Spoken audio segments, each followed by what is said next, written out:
Hello, today I will be reading Chapter 11 of Wayside School Beneath the Cloud of Doom by Louis Sachar. Chapter 11. What's the point?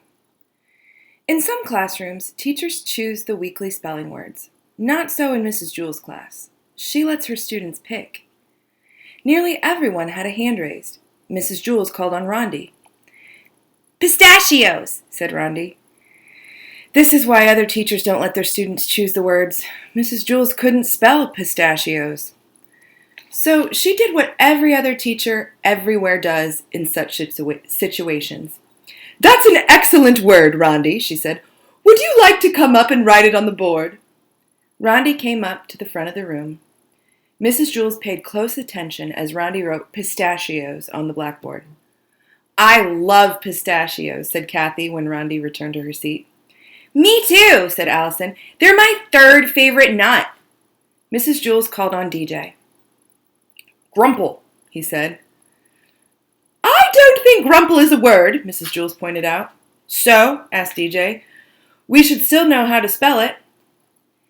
"It might become a word someday," Kathy agreed. Mrs. Jewell wrote grumple under pistachios. Joy raised her hand. "A," she suggested. "A what?" asked Mrs. Jewell. "Just A," said Joy. "Don't you think that's a little too easy?" said Mrs. Jewell. "It's a very common word," said Kathy. "It's important that we all know how to spell it." Mrs. Jewell couldn't really argue with that. She added A to the list. Myron had his hand raised. "Yes, Myron," said Mrs. Jewell. "What's the point?" Myron asked. "That's 3 words," said Mrs. Jewell. "And all good ones too," chirped Kathy.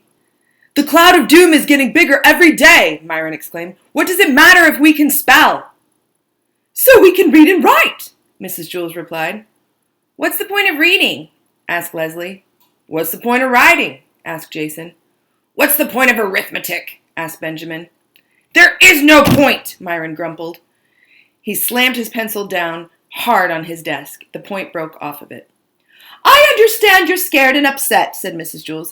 "But what's the point of quitting? We can all just sit around and grumble, or we can try our best, cloud or no cloud."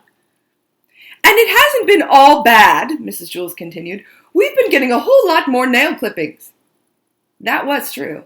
Ever since the cloud of doom continued, everyone's fingernails and toenails had been growing a lot faster. They had to be clipped 3 or 4 times a week. The number on the board was now up to 19,457. "Someday the cloud of doom will be gone," said Mrs. Jewell, "and the world will be a much better place, even better than before the cloud. Colors will be more colorful, music will be more musical. Even Miss Mush's food will taste good. The bigger the storm, the brighter the rainbow." At that moment, a crack of thunder shook the classroom and the lights went out. The children screamed. They weren't scared. They just liked screaming in the dark. Mrs. Jewell lit a candle and everyone settled down.